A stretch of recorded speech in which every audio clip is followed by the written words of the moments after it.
Welcome into another episode of the Simple Mind Sports Show. I'm your host, Dr. Big Mac. Along with me is the Chief. Chief, how are you? I'm doing well. Yourself? Great. And with that being said, it is week 1 for the NFL, and that's what we're here to talk about. And without question, this is now Mike Vrabel's team. After getting rid of the majority of the Belichick and Mayo players, Mike Vrabel is changing the culture in New England, and that alone will win this team some games this year. Bobby, we're going to start the show with some opening takes, and I'm going to let you go first because Rich isn't here because he's away on work. Yeah. And like how I wrote an email already. So, Bobby, take it away. Yeah, certainly. We have the new NFL season starting here, and let me tell you, this team, they cannot do it to me again. I can't take another 4-13 season. Vrabel, I need you to listen to me. I saw what Belichick just did. He blows, okay? He just got housed by TCU. Last year I had Mayo, okay?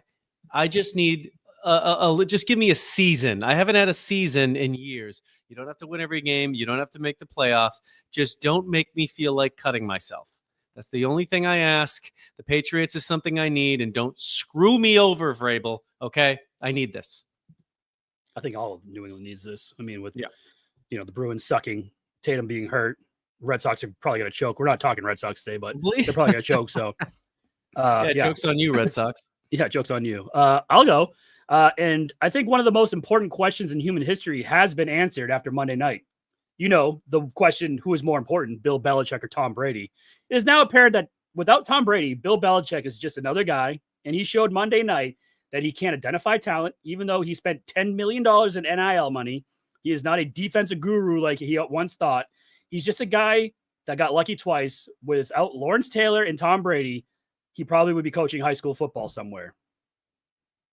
He's just another guy. I mean, I think that's apparent after Monday's game against TCU. That's harsh. Well, I mean, maybe Division III football. Well, the show rundown, we have Patriots preview for week 1, brought to you by Chief Bobby. It's beautifully written. I can't wait to talk about the Patriots. I'm excited that Patriots season is finally here. Also, we're talking Belichick lost his fastball. Early lines returns. I made an executive decision. Bobby, get jacked up. You're going to love it.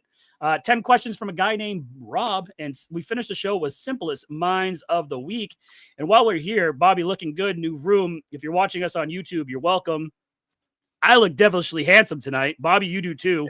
No one ever says I look good, but Raymond I do. He is filled with the gusto of just ruining several middle schoolers' dream of making a soccer team. Yeah, I did that tonight too. And also, while you're at it, why don't you guys go to I Love Boston Sports or Fan Favorites to get all of your apparel for the upcoming season. Follow them and us on all of our social media and follow them to catch all the new products, athlete signings. Yes, they got some new signings coming in. Alex Austin, no big deal. We always said he's the best cornerback in the NFL. So, yeah, and videos. So join us, please, and welcome to the show.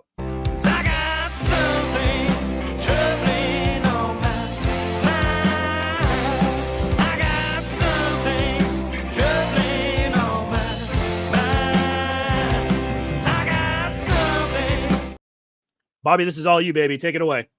All right, here we go. So we got a week 1 preview here for the Raiders and the Patriots, Raymond. You're excited for this game? God damn. I could care less. If it was the Browns and Jaguars kicking off Thursday night football or Sunday football at 1 p.m., I'd be fucking all for it. I am so excited NFL is back. Sundays, Mondays, Thursdays. Fuck yeah. Can't fucking wait. There is nothing better than watching other men exploit their bodies for my entertainment. Mm-hmm. It is great. And it's gladiators. It's gladiators. It's fucking amazing. Like, these guys are all going to be crippled, all with CTE when they get later on in life. And it's all for our enjoyment. So we can drink beer, bet on it, and eat chicken wings. You're goddamn right. And it's called America, and we do it best. Fuck yeah. Yep. So interesting take on these two teams. So we got two teams here with 2 new coaches, 1 new quarterback, and of course, second year Drake May. Couple of keys to the game here, Raymond. First, let me get your opinion. What's your initial take on how the game will go? It's going to come down to Drake May. If Drake May stumbles, bumbles, doesn't look for the open read, doesn't check down and find the open guys and gets sacked 3 times, this is going to be a bloodbath for the New England. I think the defense will be just fine for New England. I think it's going to come down to Drake May and if he can handle the pressure. It sounds like you don't have a lot of faith in him. I think he's the biggest question mark coming out of preseason. I think he's the biggest question mark coming out of training camp.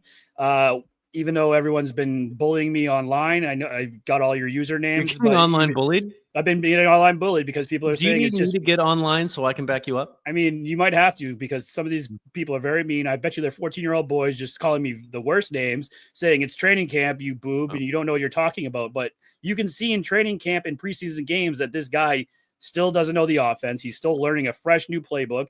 Josh McDaniels' playbook has been known to be the most difficult playbook to read on the offensive side of the ball. So yeah, he's not going to be able to pick this up all in one season. I think it's going to take a couple years. Maybe by 2026 he'll be fine, but this year it's going to be a rough start, and I think it starts against the Raiders. Give Drake a break. Come on. All right, let me give you some keys to the game, and then we'll get back to Drake May. The number one thing that I think that this is going to be about, so you mentioned the Patriots offense, so we'll get there, but I think it will really be about, so you got Geno Smith here. He's an okay quarterback, but he doesn't have nearly the weapons that he's used to playing with Seattle. And he's a bitch because he got punched in the face. That is also part of it. Yes, that is true. So really, it seems like this offense is just going to be Ashton Genty, and if Robert Spillane and the defense can hold him under wraps, I really don't know what the Raiders are going to be doing on offense. Have you ever heard of Amari Cooper or the guy that used to be here? Myers? Yeah. Yeah, okay, yeah. Exactly. Jacoby Myers and Amari Cooper, those are game changers right there. You wish we had those guys on our team. Case in point, the Raiders blow on offense. So the Patriots defense should be able to keep this game in a manageable position if they can stop a rookie running back in his first NFL game. Is that fair to say? Yeah, absolutely. All right, fair. Thank you. But you also have to think that you have Pete Carroll on the other side of the ball.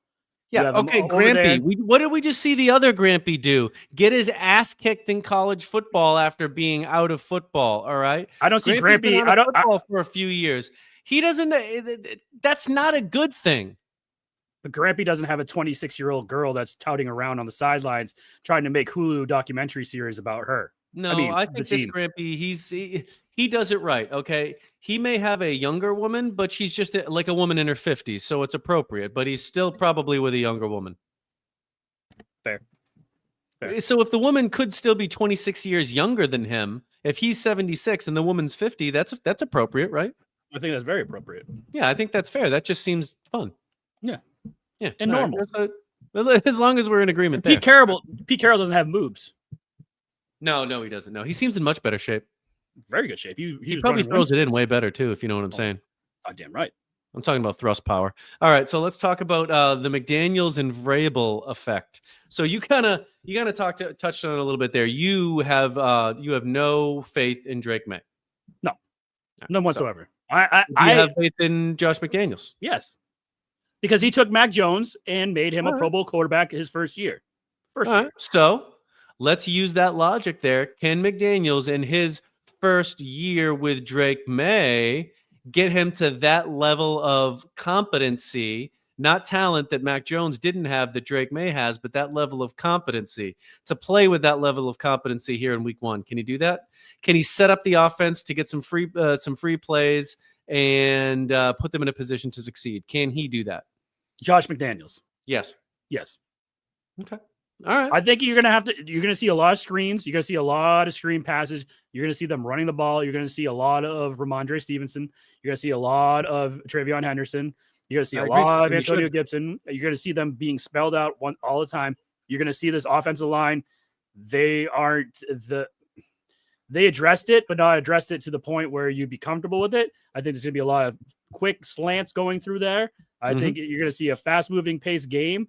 And I think if they can keep up, like the Patriots can keep up doing it and getting positive yards, Drake will be fine. But if there's a turnover or sacks or you name it, then you're fucked. Then that's when you're going to see it's scramble time. And that's not a good thing to do for these guys right now. I agree completely that should be the game plan. The game plan should be 100% for Drake to not fuck it up. Just get the ball out there. They have a few playmakers that they can get the ball into. Now, I'm not saying these guys are game breakers, but they got a couple guys with speed. They're gonna use Travion Henderson to hunt big plays. They're gonna put him in a position to succeed. They haven't actually had a player that fast that can actually still play football. I don't know, maybe since Randy Moss. Like You'd have to go back. Yeah. I'm not comparing the two at all, but to one that's actually a good football player and fast, because they've drafted fast guys. They just suck. So and they've had really good wide receivers that are just not fast. Like exactly. Edelman, Welker. You just go, you can go down the list. Like they were great with the plays. They were good at running routes, just weren't fast. This kid. So I'm excited to see how they use him. Yeah. So now we're sticking here on the offensive side. I think a big point is how can the two tackles on the end there, Moses and Campbell. I got you saying it too. I know. I got there. If they can contain Max Crosby. Okay, they got to keep him off. You're gonna have tight end help on that side. Wherever Max Crosby goes is where the tight end help is gonna be. If that's Hunter Henry or if it's Austin Hooper, I think you're gonna see them jamming him at the line, helping out with double teams on Max Crosby. You have to. I agree. Now this is something that we didn't see all last year with Van Pelt and Mayo with their thumbs up each other's asses doing their little kick celebration that they did. Okay, they never did that. So I think we're gonna get some competent coaching here. So I almost view this for the Patriots to have a good season as a must-win game. This is a bad Raiders team. They're coming off a preseason where Christian Wilkinson got canned because he kissed another guy. So you can't tell me that this locker room is exactly all kumbaya. If they're going to be a good team, have a decent season, this is a home game against a bad team with a new coach, 8 new offensive starters. They should beat this team. And I think I do think that they will. I think that they'll win the game. So what's the biggest problem you see with the Patriots then? Like, what would you say would be the reason why they lose? The reason why would be because the offensive line didn't do it. So you think it's the offensive line? Yeah, I think Drake May will do good enough. I think that I think if you look down the position groups that go against one another, I think the Patriots receivers go favorably against their secondary. It's just guys. It's not like the receivers are good, but the Raiders defensive line, they actually have 2 or 3 guys that could affect the game. Yep. And I think that if they get in there and they could strip sack, strip six, cause a bad pass that results in a pick six, I think that could affect the game. I think that's where the game will be won or lost. Yep. For the Patriots. Yeah. And I also think the turnover margin too. Like if Drake May goes in and throws 2 interceptions, 2 terrible interceptions, or Ramondre Stevenson is back to his old self, fumbling the ball, I think that's going to be one of those things where now they're playing from behind and they have to play catch up. And I don't think this team can play catch up. I don't think they can play from behind and go out there and go off script and just start throwing the ball 40 times and having Drake May try to go win you the game. I think they have to play ahead. I think they have to keep it either tied or a field goal ahead, touchdown ahead. If they're playing from behind by more than 2 scores, it's going to be one of those things where they're just in scramble mode. And now that's when Drake May loses you games. Like he doesn't know how to be calm, cool, collective. He wants to go out there and just sling it. And he doesn't like have that mental fortitude to just be like, all right, where's my check down here? No, I'm just going to pass it to Stephon Diggs running that out route. Pick interception. So I think that's going to be another thing that you have to watch out for is this team playing from behind. You want to stay ahead the whole time. I know people are probably going to say you're a retard. Obviously you want to play ahead, but you know what I mean? If they're playing from behind, it's one of those things where I just think the whole team as a whole is just going, it's not one of their recipes for success. It's going to be a step back for them. And they got no. This team isn't, Drake May doesn't know how to come from behind yet. He's never done it. He's won 1 NFL game basically. Yeah. They need to be front runners. They need to come out strong. That's how they're going to win games. Yeah. If they go down by 2 scores in this game at any point, something's gone terribly wrong. Yeah. They should never do that. I think they should be like what Belichick did last night. He had a beautiful, like set plays for that first opening drive. I think the Patriots should do that. They should be able to, if they get the ball first, be able to have a script of plays to be like, all right, here's our best set of plays that has been killing it. Run them, get that touchdown early, and then go from there and just keep running like that. Like you want to be right there with the Raiders, either down 3, tied, or you want to be running ahead of them. Because if you get a double-digit deficit, you're fucked. This team will be fucked because they can't play from behind. Is Gonzalez playing this week? Oh, if he doesn't play, that's going to be a huge, huge issue if Gonzalez isn't there. I mean, although Carlton Davis and Alex Austin, I'd be very comfortable because like we said before, Alex Austin is probably one of the best cornerbacks on this team. So like, I wouldn't be worried, but if one of those guys goes down, then I'd be worried. Listen, they do. I think he'll play. Tomorrow's the big Wednesday practice where if players don't practice, they generally don't play. Yep. So I think we'll know by tomorrow. He did not practice today, obviously. That's what, I don't know if you're alluding to that, but he did not practice today. I am. So I still think that he will play, but as far as for this team, this player, I don't know that they need him to win the game. They don't have a one receiver. I think they can go out there and cover sufficiently with what they have. I think they can win the game without him. I'm comfortable with the Vrabel defense. I think Vrabel will be able to lock these guys in and have them ready to go. So, yeah. Who's the player other than Travion Henderson that you're most excited to see? Steph Diggs, if he plays week 1. I want to see what he got. I mean, that's a horrible injury to come off of. Rich always preaches about it. You know, he's in his 30s, ACL tear. No one thought he would be ready for week 1. It looks like he's lining up to play week 1, and then I would be very excited to see him go and see what he can do. Do I think he's going to have a monster game? No, but even if he has 4 catches for 60 yards, I think that's a step in the right direction for this team who hasn't had a wide receiver 1 in a very long time. Give me Bobby Spillane, baby. I want to see this guy cleaning up left and right. We haven't seen an actual linebacker on the Patriots in years, okay? Years. Hopefully this guy can be what he's supposed to be and just this true middle linebacker. Can't wait. Hopefully he's there. Secondary, secondly guy, Booty. A lot of real positive talk coming from him out of camp.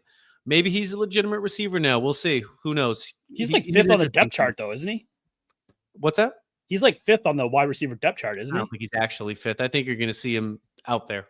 Oh, I think you're going to see him. I think you're going to see Efton Chisholm out there. I think you're going to see everyone. I think everyone has a chance.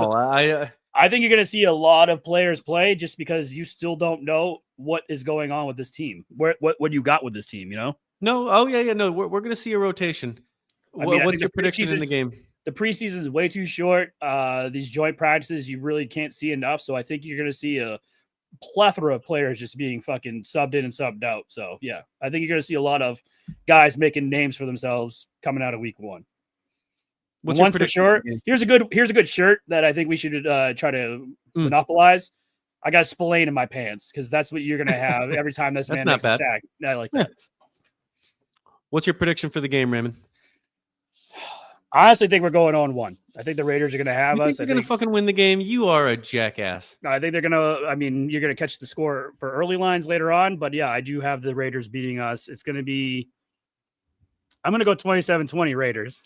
You're going to flip. I flip it the other way and say that that's what New England does.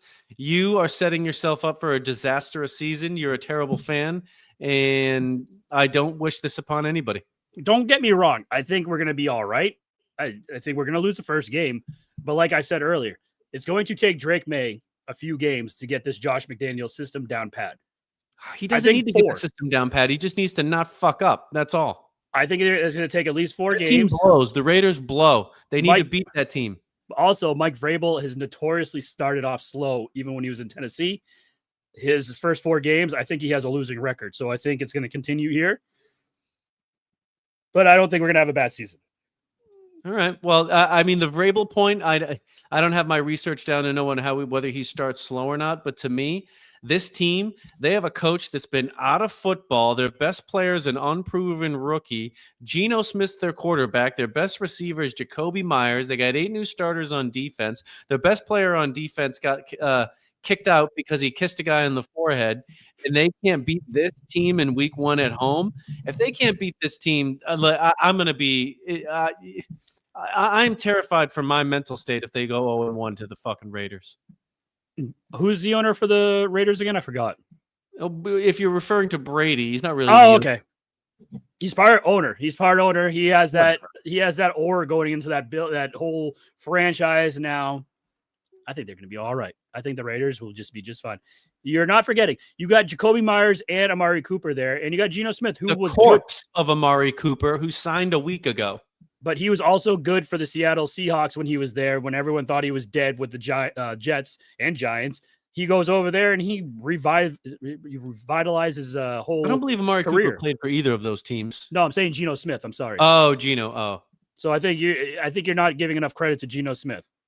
I think Geno Smith benefited from having more talent than people realize in Seattle. And he was very comfortable there. He had been there for a while. Now he's going to a whole new place with a whole new coach. So I just I'm gonna fade Gino this time. Yeah, very good. That's what you want to do. And you got to start paying your cable bill because you're all fucking glitchy. So, with that being said, we are going to our next segment with Belichick lost his fastball.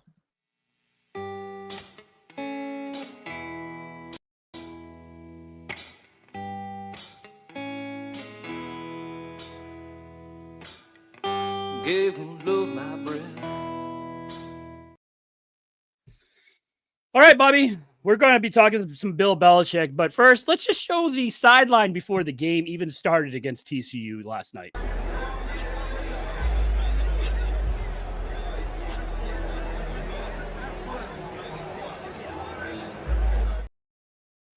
And that was one Jordan Hudson just roaming the sidelines while Bill Belichick gets his team ready for a TCU team that plays for their Big 12 team, correct?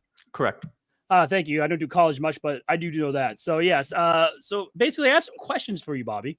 Mm-hmm. The first, obviously, Bill Belichick and the Tar Heels, they had their home opener against TCU. They lose 48-14 after a great opening drive. Belichick had a great opening drive, and then from there, TCU scored 41 straight unanswered points. So I think this game could have been higher. It seems like TCU stopped the bleeding. They took the foot off the gas. The takeaway I have is Belichick's defense looks like shit. I have a photo for you with some stats, Bobby. I don't know if you got to see this, but at the time of possession, TCU, the total yards, 542 yards by TCU. Bill Belichick, defensive guru, one would say. Passing yards, TCU had 284. Rushing yards, one thing that Bill Belichick never let happen, rushing.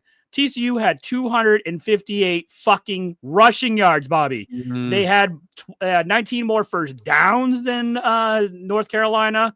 What else was the total play? 72-49. TCU, look at those sacks, though. They had 2 sacks. TCU fucking dominated that game. TCU showed that they were the fucking true team. Was this all a mirage for Bill Belichick? Was he just the right guy in the right place when he had Lawrence Taylor and Tom Brady? Listen, I think the way that Bill Belichick coaches doesn't exactly translate to college. What he did was set up a system which was predicated on everybody doing the exact right thing when they were supposed to. And professional athletes that get paid, you can count on them to do the right thing. Now he's coaching in college, and these kids are idiots. And they're just there, and they, maybe they're not listening or doing whatever, but they are not able to take the sort of direction that Bill Belichick is used to giving, and not putting things in simple terms and just setting people up in general to succeed in a simple manner. It's just, it does not translate. And probably a lot of his ideas on football, they could be a little bit outdated for how things are being played right now. And he could be getting counterpunched constantly. I think the biggest thing too is he can't identify talent. He could never do it. That is a great point, Raymond. He never could do it. He lost the ability to do that. Yeah, so the pro level, he couldn't do that. He was taking over the drafts in his later years for the Patriots. He couldn't identify. I mean, N'Keal Harry comes to mind. Who are there some busts that he got? Keep going. Taekwon Thornton. Taekwon Thornton. Strange. The entire draft of 2022 or 21. And NIL money can only get you so far. Obviously, you have to have talent. I mean, you can give these kids millions of dollars, but you still have to have them perform on the field. And after watching, I didn't watch the whole game. I watched the halftime, I'll be honest. There's no one that stood out on that team and be like, oh, they'll be fine. They got this kid later on. It was just like a who's who the hell are these kids? And they just looked like they were starstruck when TCU just started stomping them right in the middle field. It was bad. It's true. And to get on your point of identification, he was never a talent developer either. They were either good or they weren't. There was never players that just kind of developed that he would bring along. It was either they got there and they could fit in, or they just brought in guys that were already in the league that they knew they could do what they wanted them to do. Yep. He was not a developer of talent. He didn't have the time or the energy to want to do that. And he certainly doesn't have it now. This just looks like a disaster, just a total fucking mess. The whole Jordan Hudson thing, and then with this, like, to look that bad in your first game as Bill Belichick, he's probably embarrassed. And if it keeps up, I don't know who they play next, and they get housed again, it could get ugly fast. Well, great segue there, Bobby, because my first question is, will Bill Belichick make the whole season? And if not, when in the schedule will he get fired? And I have that here. So you got TCU, obviously that's a loss. Then it's a cupcake schedule. It's not that hard. I mean, you got some tough opponents, but other than that, you got Charlotte, you got Richmond, you got UCF. Clemson's a tough game. Cal might be tough. Virginia, no. Syracuse, no. Stanford, yes. Wake Forest, maybe. Duke, no. And then NC State. I don't know. I think if he goes over and it's Virginia on Saturday, October 25th, I think that could be one of the times where the alumni and the board says, all right, here's your buyout, here's your million, see you later, thanks for coming. I don't see him losing to Charlotte and Richmond. Those would be colossal upset. If that happens, I change my whole thing and say, see you then. That 0-3. Yeah. If you can't those go, would be some big losses. You should be going 2-1 going into UCF right there. Yeah, I agree. You could be 3-1 going into Clemson, playing Clemson. Clemson, you're going to get your fucking doors blown off. I don't care. Yeah, they'll lose that one. It's going to be good. Clemson's probably one of the top teams in the ACC along with Miami. Going down the list, if you lose to Duke, I don't know if that does anything. I know that's a big college rivalry. I don't know how it does on the football field. But yeah, I honestly, I wouldn't be surprised if they get 4 wins this year. And if that's the case, I don't see them asking him back. I think they fire him. Why would you? Why would you have a 70-year-old coach that's not winning games now, and he's not going to get better? He's only going to get worse. Yeah. And you have, let me bring this question to you. Is Jordan Hudson hurting his brand? Will she be asked to stay away sooner rather than later? I mean, obviously, it's weird. It's creepy. But just why is she on the sideline? Why? I don't understand that. Like when I saw that video pop up, it's like she shouldn't even be there. Like that should be for coaches and players. No one else should be on that part of the sideline. They have the fan spec. They have roped off over there. Go over there. Have your credentials. Go over there. Leave Belichick alone. You shouldn't even be there during game time. Well, the problem is that they hide it in this veil of she is also an employee of some sort, his assistant to the coach or whatever it is. And why that she is there? She just also happens to blow him occasionally. Well, doesn't that what Lombardi does too? Doesn't Lombardi do that same thing? Yes, but they don't have intercourse like he does with Jordan. So that's the difference. Gotcha. That is the well, they might. I don't know. I don't know. I mean, if they do, 21st century. Alternative lifestyles are cool too. Yeah. So, but yeah, that's what it is. But no, you don't see that at other places, and it's weird. I don't know if you saw I saw this news here that she trademarked the term gold digger, or is trying to. Her and him, they both went down to trade. Yeah, they want to trademark. Like, come on, like is that something that you want your head coach doing? Like that's like this guy. It's gotten. Do you even think Belichick knows what a gold digger is? I think he does. Okay. Well, obviously he knows what Hulu is because she pitched the fucking show for Hulu to have them have cameras around following them the 2025 season. Something Belichick hated. He hated Hard Knocks. He despised Hard Knocks. He thought, no, you shouldn't be filming us. This is like a sanctuary. Like the locker room should be just players and coaches only. And now he's having all these cameras come in and film him because Jordan Hudson thinks it's a good idea, good for the brand. And it's like, dude, you're just making yourself look like an asset. I think Tom Brady's stock's going up after everything that we've seen lately, and Belichick's going down. And it's sad. It's sad to see. It is unfortunate to see. I know. As two people that were alive for the entirety of that run and seeing what he was and what he's become, it is kind of sad. And I do wish it would just kind of like stop because he's just diminishing these great accomplishments that he had. He really is. And it's like, you look back, like you said, like you remember what he was doing the 2001 season when it was just like Brady just came in there, Bledsoe got hurt, and just how he was like riding around that with Brady, like having his team, and it was a defensive minded team. No one's better than anyone. Like we're all the same. We all put our shoes on the same way. And now it's just like, everything's changed. It's just like, I don't like it. It's like when your grandparents are too old and you're like, oh, they're starting to lose it. You're like, you think my parents are going to tell them to go into a home of some sort, and it's just like one of those things, Belichick would benefit from a home. I don't think Jordan Hudson would allow that. My final question before we move on, Bobby, do you think he will coach in the NFL ever again? Absolutely not. Next question.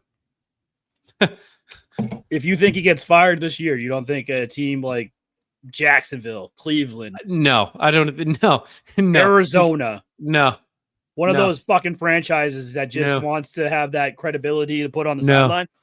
No. I think he does. I don't. I think he does. And I think 2026, he will be coaching an NFL game. I think Robert Kraft ended that immediately. And if there's no way in hell he ever coaches in the NFL again. Interesting. Well, that's a good bet we could take. And great segue because Click Clack Early Lines is back.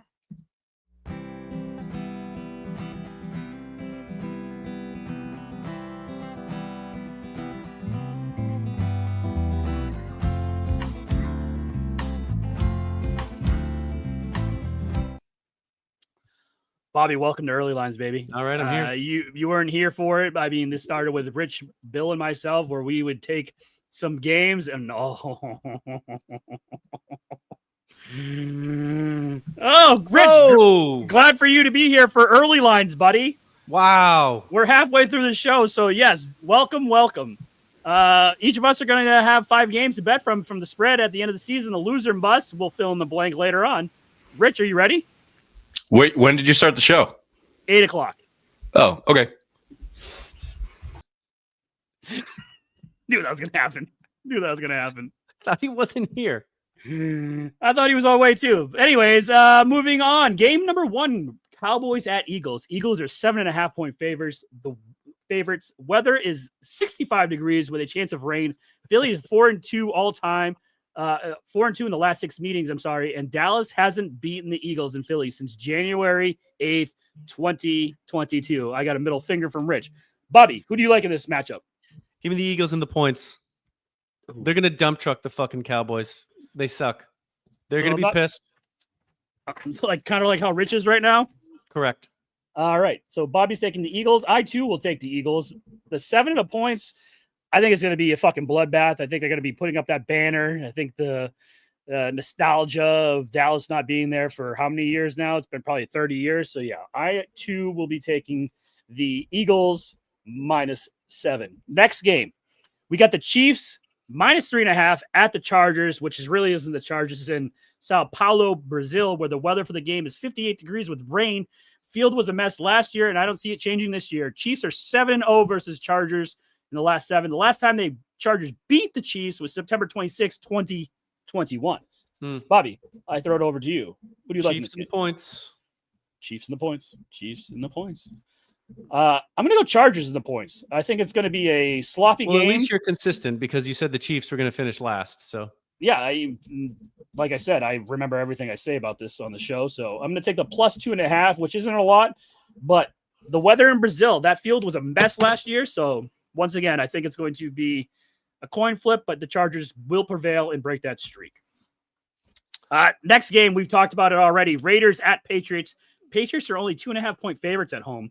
With cloudy and a 71-degree day game, 2-game winning streak for the Raiders. We don't talk about what happened before they played the Tom Brady Patriots. So that's what I'm going with. So, Bobby, I throw it over to you. I already know your answer. Patriots in the points. Patriots +2.5. Or no, -2.5. I'm sorry. And I will be taking the Raiders +2.5. So another game that Bobby and I don't agree on. Next up, Lions at the Packers. Packers are 2.5-point favorites. It's going to be sunny and 64 degrees for a Sunday afternoon game. They have split the last 4 meetings with the road team winning each time. Bobby? Points are for queers. Give me the Packers. And I will take the points because I am queer. So give me the Lions with the points. I mean, that's a little disrespectful to the Lions, I think. They were in the NFC Championship game last year, and they're now... And their downfall now begins. I disagree. I think it's going to be the Packers' downfall once again. I think the Lions will win the NFC North Early crown. In the season, the Packers are healthy. They're gonna they have the better team. They're gonna win the game. Absolutely. Last game, we have Sunday Night Football. Ravens at the Bills. Bills are favorites of 1.5 points. Partly cloudy, 48 degrees for Sunday Night Football. Bills are 2-1 since 2022. Bobby? Give me the Ravens. Wow. Because points are for Queers. All right, so Bobby's taking the 1.5, and I'm taking the Bills -1.5. I like this, Bobby. We only agreed on one game. We did. That's why we do early lines, folks. One of us Let's is do going to it. be one of us is going to look like a fucking genius. The other one's going to look like a boob. And that's probably this guy coming up next. 10 questions with a guy named Rob.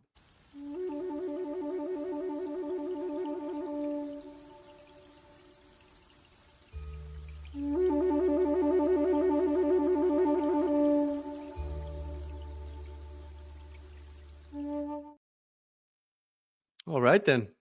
Real quick. He's pissed. Yeah. Well, you need to be clear on whether you're going to be there or not. He didn't answer for at least 8 hours. Very true. Speaking Bobby, of questions, floor is yours again. Go ahead. who won the Parsons trade?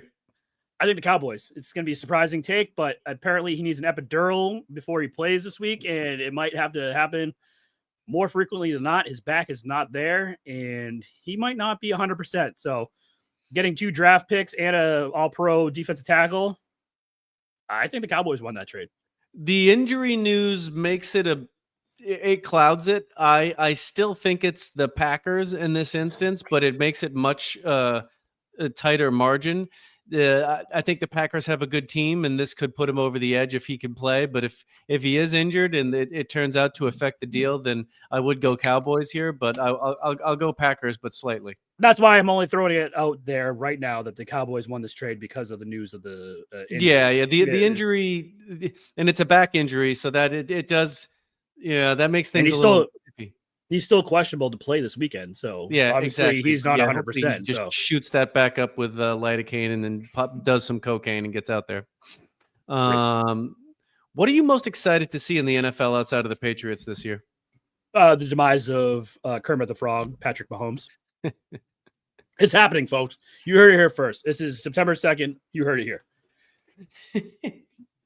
I am just absolutely thrilled to have football back. I would say number one, I want to watch the Bills fail this year. I feel like this is the year where they could kind of come crumbling down for them. Maybe that's not the case, but I really fucking hope so. I think it's going to be them in the Super Bowl only because I think it's fixed because they're getting a new stadium and they want to be able to sell. I think the NFL gives them a little, hey, we'll give you a little bump here so you can sell tickets, have a Super Bowl run.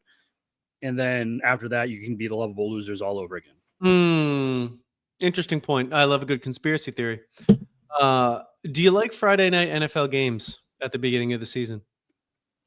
I do, but I wish it wasn't in another country where gang wars take over and that if you wear the wrong colors, your players might get shot. So they have to be locked into the hotel room and can't leave the facility in Brazil. So if it was other than Brazil and it was actually like a home game for the Chargers or the Chiefs, I think it would be better. But I guess NFL is still trying to make marketing global marketing deals everywhere. So whatever.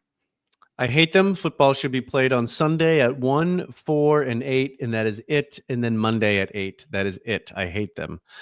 Who is going to be the breakout player of the year for the Patriots, if there is one? Robert Spillane. Robert Spillane. I don't know if he's Spillane in my pants. Game free agent. The only breakout candidate I think that the Patriots could have would obviously be Travion Henderson. That's it. I think that's about it. Yeah. Hopefully.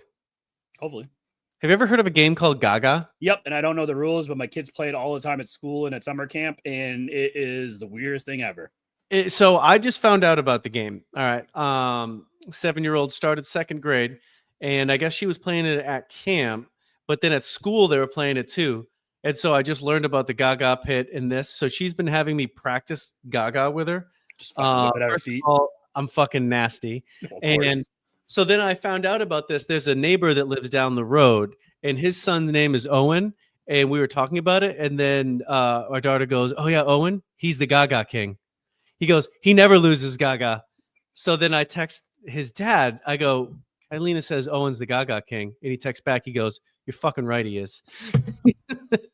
It's just Get to work, Vine. Get to fucking work. yeah. And when it preceded me talking shit about how I'd beat his ass in Gaga. So Well, of course. I mean, it is an interesting game. It is. So my son's now going to be 13, and he started playing when he was 6. And he's like, "Yeah, there's a Gaga pit." I'm like, "What the fuck is Gaga? Like, you don't play Foursquare anymore?" "Oh, we play Foursquare, but Gaga's more popular." Oh, interesting. It is an interesting game. I could see why it's just for kids with all the bending. Oh, fuck yeah. I wouldn't be able to do that shit. I wouldn't be able to bend over and do it. I'm getting pretty good, and I want to get myself in a real Gaga game at one point. Sir, you're not welcome back to this school anymore after injuring all his children. Stop fucking these kids in the knees. No. Yeah, no. I'll do what I want, bitch. Will Diggs play and be effective in week 1? Yes and yes. I think, like I said, 4 catches, 60 yards. That's effective. He's going to be playing week 1. Drake May will have his wide receiver 1. So, yeah. Yeah, I agree. 4 to 6 catches, and that would be effective, and that's more effective than any other Patriots wide receiver we basically have ever had in the past 5 years. So, yep. I agree. Yep. Are Dwight Howard and Carmelo Anthony Hall of Famers? No, and I think the NBA is the biggest frauds for Hall of Fame. I wish they kind of had a standard like the MLB does, where they have all these old fucks that just don't want they're on their merits and say, "Oh, this guy's not qualified," because the NBA is probably the easiest Hall of Fame to get into. Yeah. Under no circumstance are they Hall of Fame players. They aren't. They won literally nothing. You don't need either of them to tell the story of the NBA. Dwight Howard was a center during the time period in the NBA when it didn't matter at all to be a center. And Carmelo Anthony was just a guy that scored, and really his only fame came from when he was in college and translated into the NBA. And then it was a friendship with the Banana Boat guys. Mm-hmm. But yeah, no, they aren't all-time great players at all. They weren't winning basketball players. No. Yeah. But Carmelo Anthony is one of the biggest losers in NBA history. His only championship was Syracuse and the USA basketball. That was it. Yeah, exactly. He had a brief run when he was on the Knicks when he was relevant. That was But he never took that team to the finals. So if you were that good, you'd be able to take your team to the NBA finals and compete. Like Allen Iverson took shit to the NBA finals and competed with the Philadelphia 76ers. Eric Snow, Dikembe Mutombo on his last leg, pretty much. Like that was his last contract. Larry Hughes. I can't name Theo Ratliff, I think, was on that team for power forward. I mean, those guys, he took that team, put him on his back and said, "Let's go, boys." Those are players that should be honored in their team's Hall of Fame. Like if there's a Magic Hall of Fame or whatever, yes, they could be honored in there because they were great players for those franchises. But other than that, fuck them. Get them out of the Hall of Fame. Agreed. Will Matt Stafford's neck finally explode this year? I believe he took a shot. He has to take a shot before playing this week, right? I just assume he always takes a shot to play. No, I think he actually his neck's so fucked up that he has to take some sort of painkiller to play this week. And yes, I think I think this is it for Matt Stafford this year. I think this will be it. I think they'll be in the running for Arch Manning along with Dallas. He blows too. Nope. Blows. Well, Sean McVay can make a fucking career Pro Bowl guy out of that guy. I mean, do I think his neck will explode this year? I hope so. I hope it does. I hope on national TV his head falls off. I think that'll be good television. Yeah. Raymond, who's a better coach right now, you or Bill Belichick? Well, I don't have a loss on my record. Bill Belichick does. So toot toot, motherfucker. It's me. That's a fair point. Technically, you have a better record. I can't argue with statistics there. I will say you're probably better in tune with the young athlete right now, being childish and immature that you are. Way better. Fucking better. So I do think that that's better. If I had to choose someone to coach a team right now, I would choose you because that way you wouldn't come with his girlfriend. I wouldn't have to deal with that. Do you think that some 26-year-old biddy would have come follow me around and want to have a Hulu series? It's possible. But I don't think it'll happen. No, but it is possible. Have you been trying to get with 26-year-old biddies that would want to get you a Hulu series? No, that'd be cool. I mean, you should try. Just to have that one-time chance, be like, hey, hey, hook up with me and we can go and have a Hulu series together. Okay. Well, I mean, you got a podcast. That's Have cool. you seen Bill Belichick's boobs? Those things are massive. That like I know they're huge. if she was dressing him, she should get like a triple XL instead of a double XL because that is just very. No, I know he's gross. Yeah. He's gross. That's it. That's it. We're done. All right. Simplest Minds right after this. Oh, back to school to prove to Dad that I'm not a fool. I will say, I don't know if you can tell by looking at me, I do have family members with Down syndrome. It almost got me. I dodged it, but it nicked me. Bit of a day walker myself. Are you stupid or something? I'm as stupid as a stupid does. All right, Bobby. The first one, I don't want to play spoiler alert. So if you haven't seen this show on Netflix, it's called Unknown Number, The High School Catfish. Have you seen it? No, I have not. All right. What I want you to do is you and your wife need to watch this and then come back or block your ears because this girl right here is the dumbest biddy I have ever seen in my entire life. She basically gets catfish from a number, basically telling her to off herself and to break up with her boyfriend, and she doesn't give her boyfriend head, and that's why. And the person that catfishes her is, I can't tell you who it is, but you have to watch the show, and once you find out who catfished her, you're going to be, and then she still wants to have a relationship with this person, you're going to be like, this bitch is fucking psycho and is a dumb biddy. Okay. Unknown Number, The High School Catfish. If any of our listeners have watched it, they can probably tell you it's fucking amazing. You watch the show, it's going to make you so fucking angry after. You'll love it. Great. So, Unknown Number, Catfish Story. The next one we have is a man that went to a concert, a Korn and System of a Down concert, and decided to pull an Apkowitz.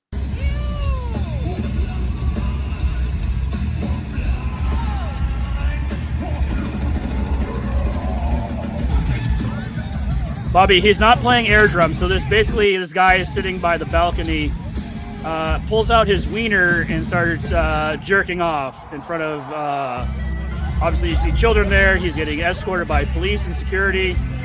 There's no concert of men that I would go to. I'd pull out my wang and start jerking off to the music that's playing. Bobby, you got to unmute yourself and then you can talk there, buddy. That is a strange thing to do, especially at that scene.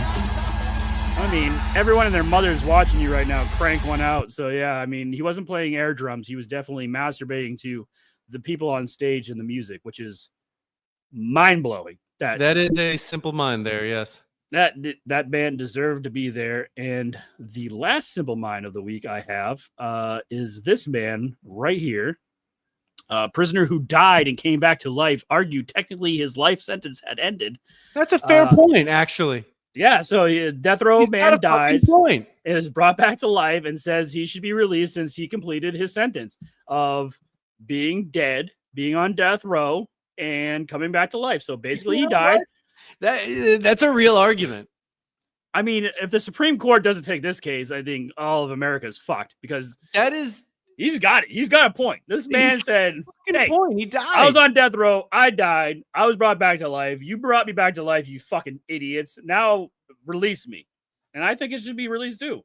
I mean, what is the legal precedent for that? That is a very good point.